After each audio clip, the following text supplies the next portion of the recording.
athlete has gained a global stage from these Olympics, but he fears retaliation because of it. An Ethiopian runner crossed his arms over his head after he won silver in the marathon on Sunday. He says his gesture is a political protest that puts himself and his family in danger. Ethiopia's government says that's not the case. Well, for more on this, I'm joined by David McKenzie in Joburg. Hi there, Dave. Why does this athlete say that gesture is so dangerous that he just can't go home? Well, hey, Robin, you know, any Ethiopian in Ethiopia or in the diaspora would immediately recognize the crossed arms above the head gesture that Feyisa Lilesa made as he crossed the finish line for the marathon to get his silver medal. And it is a gesture, a symbol used by the Oromo protest movement, which has been simmering for decades and exploding in recent months. Oromo are the largest ethnic group in Ethiopia, of which the athlete is a member. And he says that they have been persecuted, that the government has cracked down on them through these protests, and he wanted to make a symbolic gesture on the biggest stage of all. He says that if he goes back, he could be arrested or even killed, that he fears for his wife and 2 children in Ethiopia.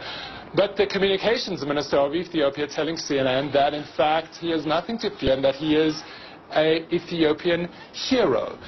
So certainly we'll have to wait and see what he does next, whether he tries to get asylum in Brazil or US and Kenya, he also mentioned, or whether he'll take the risk to go home.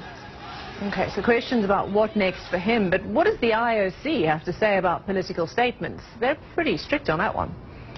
Well, yes, well, it's in their charter, Robin, and politics and sport, they say, shouldn't mix at the Olympics, but it always has, and there have been dramatic moments, most famously in 1968 after the 200-meter final. You had the 2 American athletes giving the Black Power salute at a time of a great importance in the civil rights movement in the U.S. They were stripped of their medals by the organizing committee of the Games, the Olympic Committee of the Games.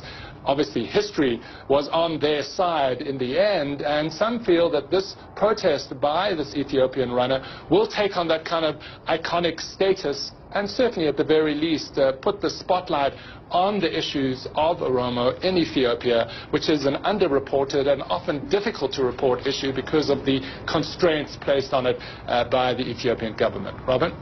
Okay, thanks so much. David McKenzie there updating us on an important story. Thank you.